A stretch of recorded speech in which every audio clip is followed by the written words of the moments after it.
জামালপুরের দেওয়ানগঞ্জে অসময়ে যমুনা নদীতে তীব্র ভাঙন দেখা দিয়েছে। এতে ভাঙন হুমকিতে পড়েছে চর ডাকাতিয়া পাড়া সরকারি প্রাথমিক বিদ্যালয় সহ শতাধিক পরিবারের বসতবাড়ি ও ফসলি জমি। এ বিষয়ে আরো জানাতে সরাসরি যুক্ত হচ্ছেন সহকর্মী রিয়াদ হাসান। রিয়াদ, ভাঙন ঠেকাতে কি কাজ করছে স্থানীয় পানি উন্নয়ন বোর্ড, জানাবেন। জি, এই যেটি বলছিলেন যে জামালপুরের দেওয়ানগঞ্জ উপজেলার এই চিকাজানি ইউনিয়নের যে চর ডাকাতিয়া যে এলাকাটি রয়েছে, গ্রামটি রয়েছে, এখানে কিন্তু প্রায় 2011 সাল থেকেই ভাঙন শুরু হয়েছে। এই ভাঙনের সর্বশেষ 1 মাস যাবৎ কিন্তু প্রচুর পরিমাণে ভাঙছে।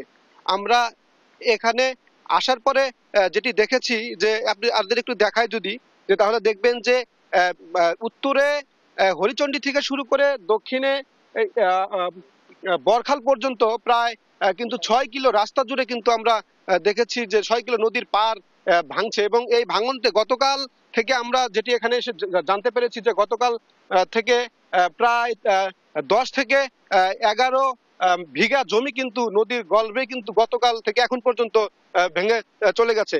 আমরা একটু কথা বলতে চাইবো এখানে যারা রয়েছে, স্থানীয় যারা রয়েছে, তাদের কাছ থেকে একটু জানতে চাইবো যে এই যে গতকাল থেকে এখন পর্যন্ত আসলে কেমন ভাঙছে। গতকাল থেকে এখন পর্যন্ত 10 থেকে 11 বিঘা জমি, একদম ভুট্টার জমি, একবারে মানে ভুট্টার কলা জমি, কলাটা এখনো পাকে নেই। মানুষে এতে যাওয়াতে মানুষ একবারে দিশাহারা। একদম এই 11 বিঘা জমি, 10 থেকে 11 বিঘা জমি একবারে নদীর গর্ভে গেছে। এখন যে মানুষ এই টাকা যে ধার করে এবং সারের দোকান থেকে কিছু কিছু টাকা ধার করে নিয়ে বাকি নিয়ে তারা এই ফসলগুলো করেছে। এখন পর্যন্ত জমিগুলো ভেঙে গেছে। এখন তারা কিভাবে টাকা দেবে, তারা এখন সেই চাষিরা দিশাহারা। জি, এই যে শুনছিলেন যে আসলে এই অঞ্চলের মানুষগুলো দিশেহারা। তবে আমি পানি উন্নয়ন বোর্ডের সাথে কথা বলেছি, তারা যেটি বলছে যে আসলে মূলত 30 লক্ষ টাকা ব্যয় করে তারা খনিকের জন্য একটি প্রকল্প করেছিল এবং সেই বালুর বস্তাগুলো ফেলিয়েছে, জিও ব্যাগ ফেলিয়েছে, কিন্তু জিও ব্যাগ কিন্তু তাদের ফেলানো শেষ হয়েছে এবং নতুন করে এখন পর্যন্ত কোনো প্রকল্পর কথা জানতে পাইনি। সামনে হয়তো প্রকল্প হবে এবং তার ব্যবস্থা নেবে। এই ছিল দেওয়ানগঞ্জ থেকে চর ডাকাতিয়া পাড়ার নদীর ভাঙনের সর্বশেষ খবর।